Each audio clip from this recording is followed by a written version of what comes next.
Welcome to Odense. Today's match is OB versus Brøndby in the Danish Superliga. I've already tried to do this introduction once today, but there was a huge explosion and I have no idea what happened there. This is actually my fourth trip to Denmark. I've been to Copenhagen twice before, once for the Copenhagen derby at Brøndby Stadion and another one at Parken to see FC Copenhagen lift last season's Danish Superliga title. My other trip was to Aarhus to see Aarhus versus Brøndby. So I've seen Brøndby quite a few times. If you're interested in checking out those videos, go and have a look at the Danish playlist on the channel. They're all there. And while you are there, maybe consider giving the video a like and subscribing if you want to see some more. I'm in Odense for one day only, so the plan is a very simple one as always. During the day, we'll go and check out the city, and then this afternoon, we'll head to the match. Let's go.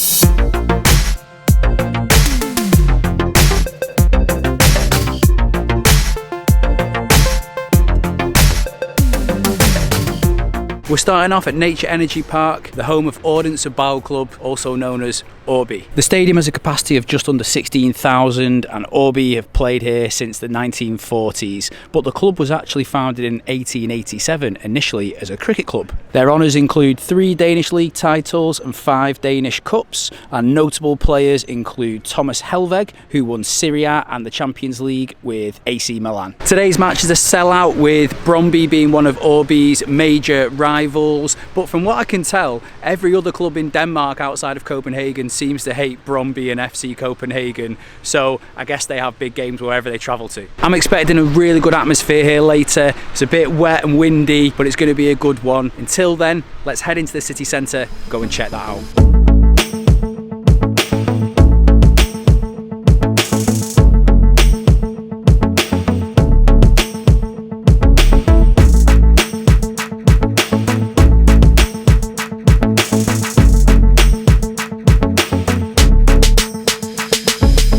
Odense is a really cool city. Not a lot of people come here, I don't think, from outside of Denmark. Most people just head to Copenhagen really, but Odense is definitely worth a look. You walk around, there's all like the traditional houses, lots of narrow little streets, loads of cafes, restaurants. I went by the Hans Christian Andersen house. Obviously he's a massive deal here in Denmark, saw a bit of that. And then I went to Brand's Kleiderfabrik, which I think is an old textile factory. They've turned it into a sort of art space where there's a big museum, and then the streets around it are all bars and cafes and restaurants. Really nice. I wish I was here in summer. Whilst I've been walking around, I keep on hearing loads of bangs and shouting from in the distance, so I don't know whether that's the Brøndby fans or the OB fans getting geared up for the match, who knows. But right now I'm really hungry and I've checked out a little location for something to eat. It's called Storm's Pakhus. Apparently there's loads going on there and it's a really cool spot, so we'll go and check that out now.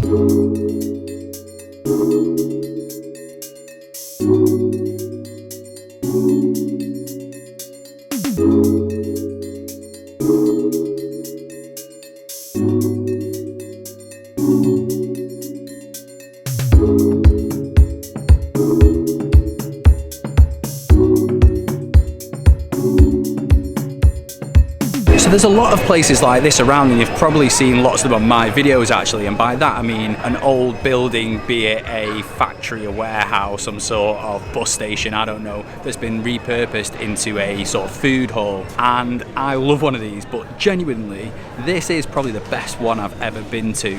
It's absolutely amazing here. It's almost like an art installation in itself. Everywhere you look there's something that takes your eye. There's a massive octopus or squid over there, there's a huge shark over there with glitter. The place is just decked out absolutely brilliantly, and there's so many different options. There's loads of food, even more than your average one of these places. So this place gets absolutely top marks from me. If you're in Odense, you definitely need to get yourself here. If you've seen any of my videos before, you know that I often go for a burger, probably 9 times out of 10. Today is no exception. I've got a burger here and it's going to go the same way as all my other burger reviews. I look at it, I say it looks absolutely amazing, and it does. I try it, it tastes absolutely amazing, and on this occasion, yes, it does. So another world-class food review from me there. Now is the perfect opportunity for me to talk you through how much this trip cost.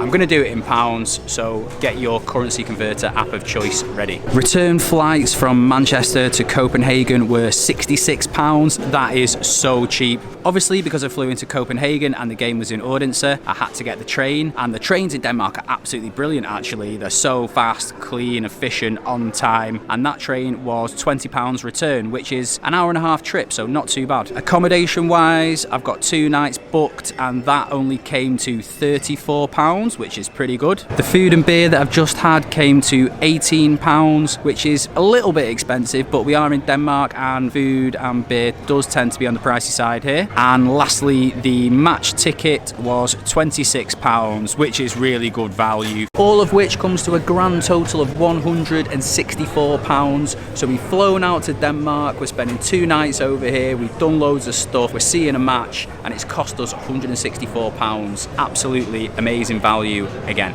Okay, so we've seen a bit of the city, we've had something to eat, I've taught you through how much all this cost me. There's only one thing to do now, and that's head to the match.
Really cool little stadium. It's compact, it's tight, nice mixture of traditional and modern. To my left, it's a standing area where the ultras are for the Brøndby fans, and then to my right is where the Brøndby fans are.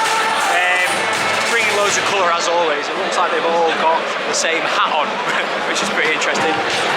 I'm in just a standard main stand over here. The stand opposite me must be the fancy stand where all the directors and stuff sit in. Quite bizarre, like the front of it, sort of traditional seating, and behind it looks like an office block. Very weird. It's looking like it's going to be a really good one. Really looking forward to this. The atmosphere in here should be absolutely amazing. It's a sellout.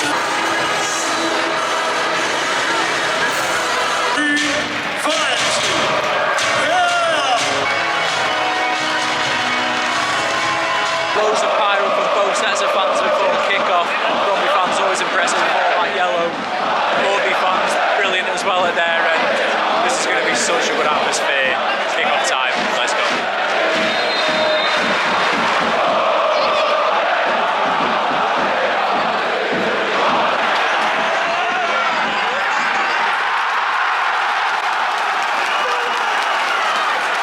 Early from Brøndby, ball into the box on the right-hand side. Quick finish over the goalkeeper, really smart finish. A lot of Brøndby fans in the home end. Everyone went mental around me. I guess a lot of these here are Brøndby fans. That away end there went crazy as well.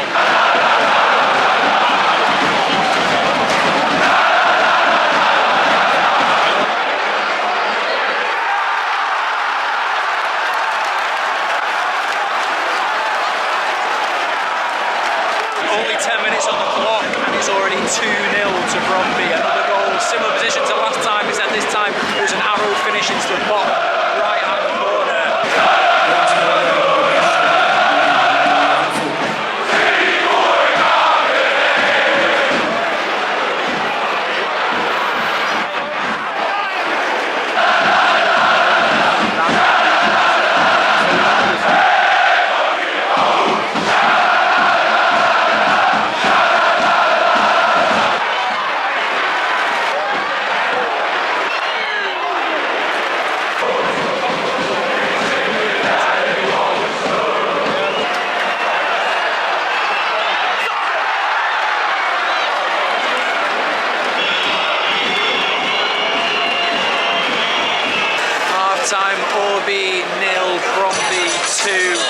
two clinical finishes from Brøndby in the first 10 minutes.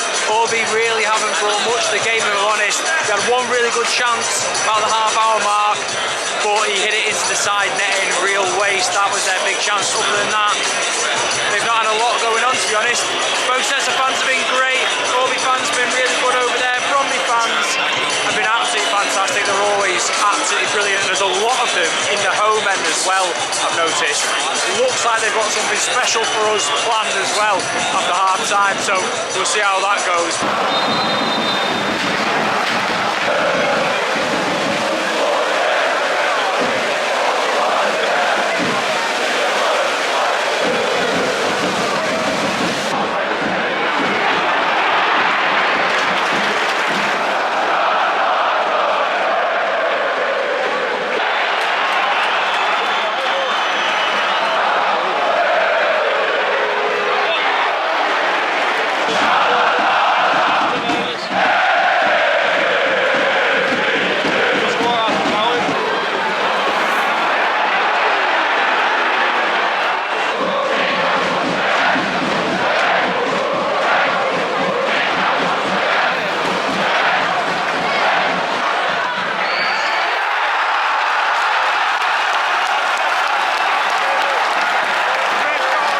To Brøndby, game over, counter-attack moves on the left-hand side, brilliant left foot finish, arrowed into the bottom corner.